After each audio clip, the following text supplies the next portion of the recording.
राजपूत बहुल Dhanbad Lok Sabha seat BJP के लिए चित्तौड़गढ़ की तरह है। इस बार सांसद पीएन सिंह को उनके ही करीबी और दबंग घराना सिंह मेंशन ही टेंशन दे रहे हैं। रिपोर्ट देखिए। कभी एक हो जाइए, अब कोई चारा नहीं। धनबाद को दूसरा सांसद अब गवारा नहीं। धनबाद में सिंह मेंशन के सबसे छोटे राजकुमार सिद्धार्थ गौतम उर्फ मनीष सिंह के इसी तेवर ने मौजूदा बीजेपी सांसद पीएन सिंह की टेंशन बढ़ा दी है। सिद्धार्थ गौतम की जन चेतना रैली और निर्दलीय चुनाव लड़ने की घोषणा से धनबाद की सियासत नई करवट ले सकती है। सभी पार्टियों के लोग हम लोगों से जुड़े हुए हैं, सभी विचारधारा के लोग हम लोगों से जुड़े हुए हैं। तो सांसद पीएन सिंह की मुश्किल खड़ा करने वाले आप? देखिए, मैं किसी के लिए कोई मुश्किल नहीं खड़ा करना चाहता हूँ। मैं अपनी राह को आसान करने की कोशिश कर रहा हूँ। झरिया से बीजेपी विधायक संजीव सिंह के छोटे भाई सिद्धार्थ गौतम की इस घोषणा से बीजेपी का कैडर डगमगा सकता है। कार्यकर्ता दुविधा में पड़ सकते हैं। लिहाजा कुंती सिंह कह रही हैं कि अगर सिद्धार्थ को टिकट देने में बीजेपी को परेशानी है तो वो खुद भी दम दिखा सकती हैं। बीजेपी के मतलब पक्ष में अच्छा हो, उसके लिए हम भी चुनाव लड़ सकते हैं और सिद्धार्थ को कोई दिक्कत हो तो हमको दे पार्टी। सिद्धार्थ गौतम की घोषणा और उनके मां के तेवर से बीजेपी का कैडर बिखरता दिख रहा है, लेकिन सांसद पीएन सिंह इन तमाम आशंकाओं और संभावनाओं से बेखबर समय का इंतजार कर रहे हैं। लेकिन पार्टी जो निर्णय लेती है वही उम्मीदवार होता है, और जो उम्मीदवार होता है जब चुनाव आता है तब उस समय लड़ाई होती है। अभी उसके पहले क्यों लड़ाई?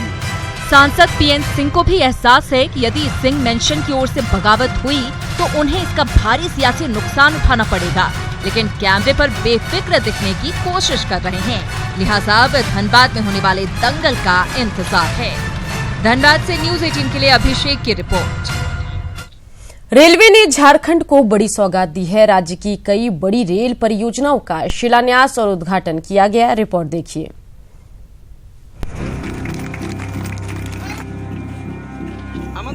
झारखंड को रेलवे ने कई सौगातें दी। टाटानगर स्टेशन में लिफ्ट और सीढ़ी, आदित्यपुर में प्लेटफॉर्म नंबर 1-2 का विस्तार, केंद्रपोशी पेंड्रासाली में पैदल ऊपरी पुल, टाटानगर सीनी चक्रधरपुर में सोलर पैनल, राज खरसाबाद डंगोवा पोसी में तीसरी रेल लाइन, डंगोवा पोसी में आरडीएसओ प्लेटफॉर्म छावनी, टाटानगर में स्टेशन सील स्टील कुर्सी की स्थापना और रामगढ़ कैंट स्टेशन का पुनर्विकसित अग्रभाग समेत कई योजनाओं का शिलान्यास और उद्घाटन किया गया। टाटानगर स्टेशन पर सीएम रघुवर दास को इन योजनाओं का उद्घाटन करना था, लेकिन निजी कारणों से वे नहीं पहुंचे। ऐसे में जमशेदपुर और सिंहभूम के सांसदों ने संयुक्त रूप से योजनाओं का उद्घाटन किया। निश्चित रूप से ट्रेन चलेगी तो यात्रियों को सुविधा मिलेगी, और जहाँ रुकेगी वो लोग चढ़ेंगे वहाँ भी यात्रियों को सुविधा। रामगढ़ कैंट रेलवे स्टेशन को रजरप्पा छिन्नमस्तिके की मंदिर की तर्ज पर विकसित किया गया है, जिसका उद्घाटन केंद्रीय राज्य मंत्री जयंत सिन्हा ने किया। शक्ति स्थल है, उसी रूप में इस स्टेशन को बनाया गया है, और जैसे भी कोई स्टेशन पे उतरेगा उसको उस महान मंदिर का और शक्ति स्थल का एक झलक मिलेगा। गिरिडीह के पारसनाथ से मधुपुर रेल परियोजना का सांसद रविंद्र पांडे ने शिलान्यास किया। करीब 1000 करोड़ की इस योजना से जेएनयू के प्रसिद्ध तीर्थ स्थल मधुबन और 12 ज्योतिर्लिंग बाबा वैद्यनाथ सीधे जुड़ जाएंगे। पारसनाथ, मधुबन, गिरिडीह, मधुपुर रेल लाइन का शिलान्यास का कार्यक्रम हुआ। लगभग 1000 करोड़ की योजना है, और यहाँ के 2 तीर्थ स्थल जो दोनों वर्ल्ड फेम के हैं, एक तो हमारे जैन भाइयों का सबसे बड़ा तीर्थ स्थल है पारसनाथ शिखर जी, और बाबा बैजनाथ, ये दोनों का ये लिंक करेगा। झारखंड में रेलवे के विकास को लेकर केंद्र सरकार के तोहफे से लोगों में खुशी है, हालांकि विपक्ष इसे चुनाव से जोड़कर देख रहा है। जमशेदपुर से आशीष, रामगढ़ से जयंत और गिरिडीह से सुरेश की रिपोर्ट। और इसी